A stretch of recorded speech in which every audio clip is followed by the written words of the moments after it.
Hello everyone, welcome to life in friends mini blog. আজকে তোমাদের সাথে শেয়ার করব কড়াইশুঁটির কচুরির রেসিপি।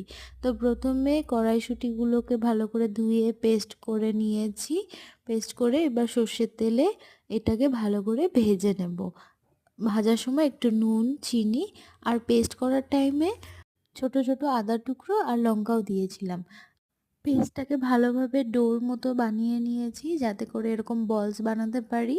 আর এই বলসগুলো যখন বানাবো তখন এটাকে নামানোর সময় একটু ভাজা মৌরি সস এটার উপর দিয়ে ছিটিয়ে এটাকে ভালো করে মেখে এই শেপটা দিয়ে নেব। তারপর যেরকম করে আমরা আলুর পরোটা বা পরোটা বানিয়ে থাকি ওইভাবে করে বেলে নেব। তারপর এটাকে ডুবো তেলে ভেজে নেব। ব্যাস, রেডি তোমাদের কড়াইশুঁটির কচুরি। সার্ভ করছি টেস্টি টেস্টি আলুর দম দিয়ে।